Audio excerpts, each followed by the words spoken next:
Hello everyone, welcome back to my YouTube channel. इस video में हम लोग देखने वाले हैं अटल बिहारी वाजपेयी मेडिकल यूनिवर्सिटी उत्तर प्रदेश। देखिए, इस यूनिवर्सिटी के थ्रू जितने भी उत्तर प्रदेश में गवर्नमेंट और प्राइवेट कॉलेज है ना बीएससी नर्सिंग के लिए, तो एप्लीकेशन फॉर्म फिलअप किए गए थे। और देखिए अभी क्या चीज़ है, अभी एडमिट कार्ड आने वाला है। और इस वीडियो में हम लोग इससे देखने वाले हैं कि अभी जो आपके जो दिन बचे हुए हैं, अभी आज 25 तारीख है, तो अभी 1 वीक आपके पास शेष है। 1 वीक टोटल है। 1 वीक में आप कौन कौन से सब्जेक्ट अच्छे से रिवाइज कर सकते हैं। देखिए आपका जो सिलेबस है ना, आपका syllabus physics, chemistry, biology, nursing aptitude, GK, English पूछा जाएगा।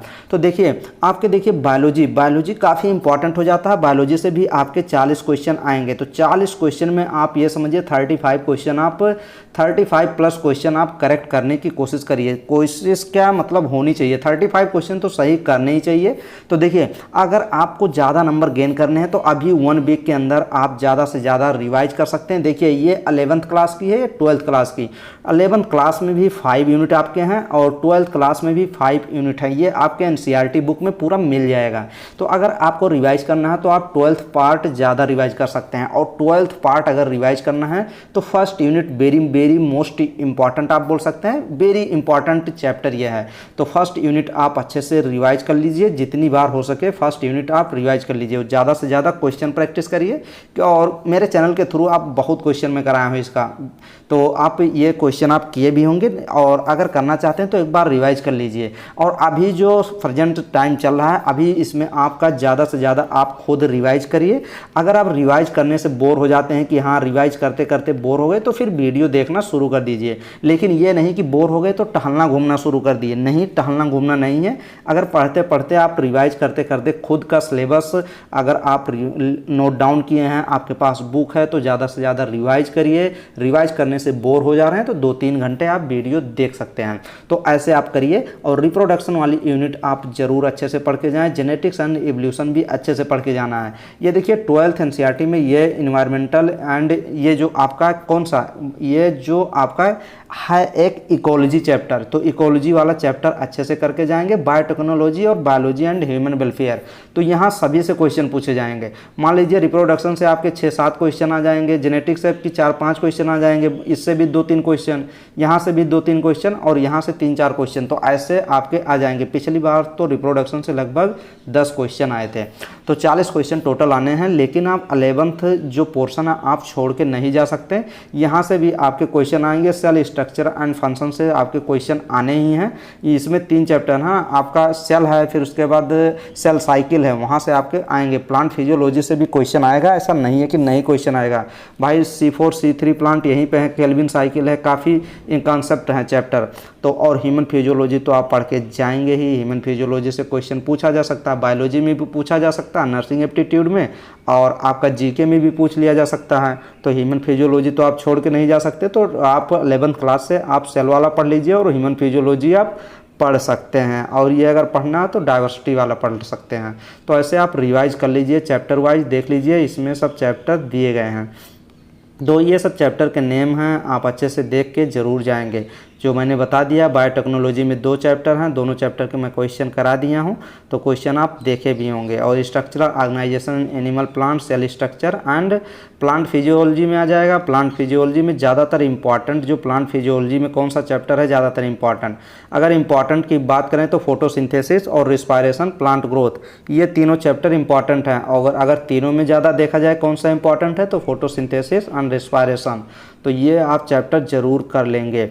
ह्यूमन फिजियोलॉजी में आप डाइजेशन एंड एब्जॉर्प्शन वाला चैप्टर ना, फर्स्ट चैप्टर ही इंपॉर्टेंट हो जाता है। First chapter and last chapter, ये आपका सर्कुलेशन से, बॉडी फ्लूइड एंड सर्कुलेशन ये चैप्टर, और डाइजेशन एंड एब्जॉर्प्शन ये दोनों चैप्टर इंपॉर्टेंट हैं। और ह्यूमन फिजियोलॉजी का जो लास्ट वाला चैप्टर है ये तो काफ़ी इंपॉर्टेंट है। केमिकल कोऑर्डिनेशन एंड रेगुलेशन ये चैप्टर, और आपका ह्यूमन रिप्रोडक्शन, वो दोनों कंबाइंड होकर क्वेश्चन पूछे जाते हैं हार्मोन के ऊपर। तो ये दोनों आप अच्छे से कर लीजिएगा।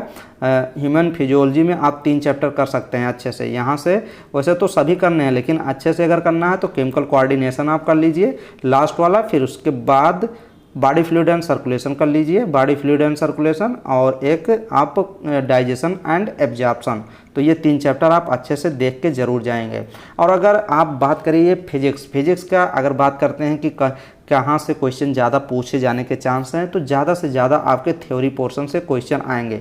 देखिए न्यूमेरिकल भी रहेगा, ऐसा नहीं है कि न्यूमेरिकल नहीं रहेगा, लेकिन हाँ फार्मूला बेस पे रहेगा। तो आप लगभग 40 क्वेश्चन पूछे जाएंगे, उसमें से आप 8 से 9 मतलब 10 क्वेश्चन में समथिंग में मान के चलिए कि 6, 7, 8, 9, 10 इसी के समकक्ष में आपके न्यूमेरिकल बेस भी रहेंगे। लेकिन आपके 30 क्वेश्चन 32 क्वेश्चन आपके थ्योरी बेस आएंगे जो पिछले साल आए थे। तो जो ट्रेंड चल रहा है अभी, तो देखिए चेंज भी हो सकता है, ऐसा कुछ नहीं है, लेकिन चेंज भी हो सकता है, लेकिन पिछले ट्रेंड के अनुसार जो भी बताएंगे वही बताएंगे। कोई भी बता रहा है तो पिछले ट्रेंड के अनुसार, वो तो पेपर खुद सेट कोई नहीं करेगा। तो मान के चलिए कि थ्योरी पोर्शन ज़्यादा आएगा और 12th क्लास से ज़्यादा क्वेश्चन पूछे जाएंगे। जैसे करंट इलेक्ट्रिसिटी पढ़ लीजिए थ्योरी वाले क्वेश्चन से, ये आप पढ़ सकते हैं। इलेक्ट्रोमैग्नेटिक वेव थ्योरी वाला पढ़ लीजिए, ऑप्टिक्स थ्योरी पढ़ लीजिए पूरी, फिर इलेक्ट्रॉनिक डिवाइस पूरी पढ़ लीजिए, एटम्स एंड न्यूक्लियाई पूरी थ्योरी पढ़ लीजिए। तो ये पूरी थ्योरी आप कवर करके 12th क्लास की जा सकते हैं। और 11th क्लास की बात करें तो फिजिकल वर्ड एंड मेजरमेंट, ये जो फर्स्ट यूनिट है ना, यही इंपॉर्टेंट है। यहाँ से यूनिट्स और आपके यूनिट पूछ लिया जाएगा, डायमेंशन पूछ लिया जाएगा, तो यहाँ से और आपकी यूनिट पूछ ली जाती है, ज़्यादातर यूनिट पूछी जाती है, तो ये इंपॉर्टेंट हो जाएगा। और अगर आपको पढ़ना तो ग्रेविटेशन पढ़ लीजिए। तो 11th क्लास से इतना पढ़ सकते हैं। 12th क्लास से जो मैंने टिक कर दिया है इसको आप अच्छे से रिवाइज ज़रूर कर लीजिए, लास्ट समय में रिवाइज करके जाएंगे, बेनिफिट हो जाएगा। ये अगर आप अभी तक पढ़ाई किए होंगे ना तो आप समझ रहे होंगे, नहीं अगर अभी आप शुरू किए हैं, कुछ ही दिन हुआ, 2-4 दिन, कुछ पढ़े भी नहीं हैं, तो फिर थोड़ा मुश्किल है। लेकिन अगर आप मैं लगभग तो कंटिन्यू करा ही रहा हूँ 1 साल से तैयारी ना, वैसे तो मैं 2020 से करा रहा हूँ, लेकिन 2023 के लिए लगभग 5-6 महीने के पहले से करा रहा हूँ। तो कंटिन्यू तो तैयारी करनी पड़ती है किसी भी एंट्रेंस एग्ज़ाम के लिए। तो ये देख लीजिएगा आप, ये देखिए इसमें फिजिकल वर्ड एंड मेजरमेंट में ये आप यूनिट्स पूरा देख के जाएंगे, तो ये वाला डायमेंशन भी देख लेंगे।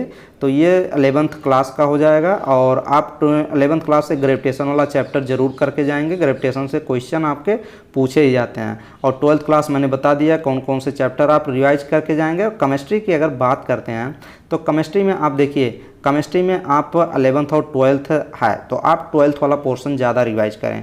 केमिस्ट्री में, फिजिक्स में, बायोलॉजी में 12th क्लास ज़्यादा आप रिवाइज कर सकते हैं लास्ट समय में। मैं ये जो स्ट्रेटजी बता रहा हूँ ना, ये लास्ट समय की बता रहा हूँ, एकदम अभी 1 वीक की बता रहा हूँ। तो 1 वीक में आप ये सब रिवाइज कर सकते हैं। अभी आपके पास 7 डेज टोटल बचे हुए हैं, तो 7 डेज में ये सभी चीज़ें ज़्यादा से ज़्यादा आप देख के जाएंगे ना, तो आपका फ़ायदा हो जाएगा। तो चलिए आपके बेनिफिट के लिए ये सब चीज़ें आपको बता ही दे रहे हैं। 12th क्लास के अगर पहली बात करते हैं कि केमिस्ट्री में क्या रिवाइज कर लेनी है, तो केमिस्ट्री में सॉलिड स्टेट जितने भी थ्योरी बेस हैं, सॉलिड स्टेट में, सॉलिड स्टेट में ज़्यादातर न्यूमेरिकल बनते हैं, लेकिन यहाँ पे न्यूमेरिकल नहीं, यहाँ पे ज़्यादातर पूछा जाएगा क्या, थ्योरी वाले। तो मैं सॉलिड स्टेट का तो मैं कुछ छोड़ा भी नहीं हूँ।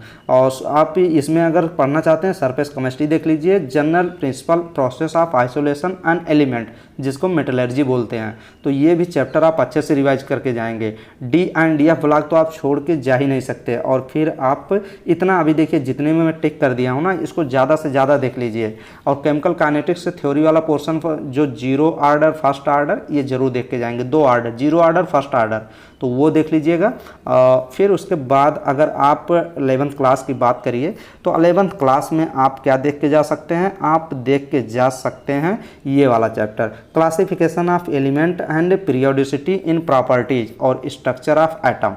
ये आप 2 चैप्टर तो अच्छे से देख के जाना ही है, क्योंकि 2 चैप्टर से क्वेश्चन आपके पूछ लिए जाएंगे। और आपका पीरियाडिक टेबल यहाँ पे देखिए, D and F block, P block और यस ब्लॉक।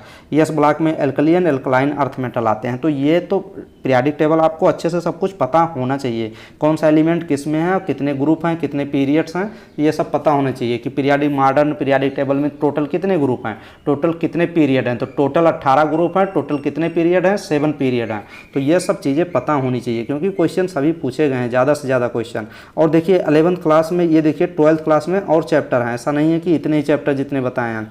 तो 12th क्लास में ये देखिए 2-3 चैप्टर और आपको करके जाने हैं। ये aldehyde, ketone and carboxylic acid में जो नेम रिएक्शन है ना, उसके नेम पता होने चाहिए, उसके रिएजेंट को पता होने चाहिए, उसके रिएजेंट कौन से रिएजेंट है, क्या उसका प्रोडक्ट है, क्या रिएक्टेंट है, इतना तो पता ही होना चाहिए।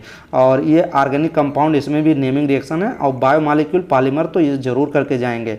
बायोमॉलिक्यूल और पॉलीमर, यहाँ से क्वेश्चन 100% आएंगे। और इसमें आप यस ब्लॉक हो गया, ये इसमें देखिए इन्वायरमेंटल केमिस्ट्री, ये जरूर पढ़ के जाएंगे। तो यहाँ से डक से थोड़ा सा क्वेश्चन पूछ लिया जाता है। तो इतने आप चैप्टर आप केमिस्ट्री में रिवाइज कर लीजिए। देखिए रिवाइज करने का मतलब ये नहीं है कि जितना मैं बता रहा हूँ इतना अब आपको पढ़ना है 4-5 घंटे, नहीं, एक चैप्टर में आधा घंटा दीजिए, बहुत ज़्यादा है।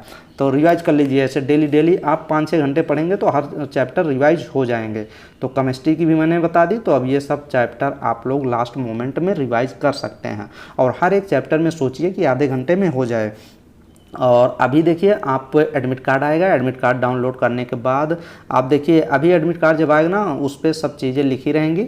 और एडमिट कार्ड आपको कैसे डाउनलोड करना है, क्या करना है, नेक्स्ट वीडियो में बता दूंगा। तो एडमिट कार्ड आता है, ऐसा नहीं है कि तुरंत आप जाके प्रिंट आउट निकलवा लीजिए, 1-2 दिन वेट कर लीजिए, फिर जाके निकलवाइएगा। उस पर कलर निकलवाना है कि फ़ोटो कहाँ पे लगेगा, सब कुछ पहले मैं बता दूंगा, फिर आप निकलवाइएगा। और जो भी स्टूडेंट, कोई भी स्टूडेंट ऐसा है कि अपनी पासवर्ड और मतलब एडमिट कार्ड वो डाउनलोड नहीं कर पा रहे हैं, तो मेरे पास आप व्हाट्सएप पे अपना जो भी है आप कांटेक्ट करिएगा मुझसे, मैं ज़रूर निकाल दूंगा। तो एडमिट कार्ड के पहले आप कांटेक्ट कर लीजिए, ताकि तुरंत जैसे ही आए तुरंत मैं आपका उसी के ऊपर वीडियो भी बना दूं और अच्छे से समझा भी दूं। क्योंकि जब एडमिट कार्ड डाउनलोड करेंगे ना, तो उस पर सब कुछ डायरेक्शन लिखे रहते हैं, तो वो डायरेक्शन आपको समझ में आने चाहिए। कुछ इंस्ट्रक्शन जो लिखे रहते हैं कि आपको क्या ले जाना है, क्या नहीं ले जाना है, कौन सा कलर फ़ोटो, मतलब सब चीज़ लिखा रहता है, तो वो सब चीज़ें एक्यूरेट बता देंगे।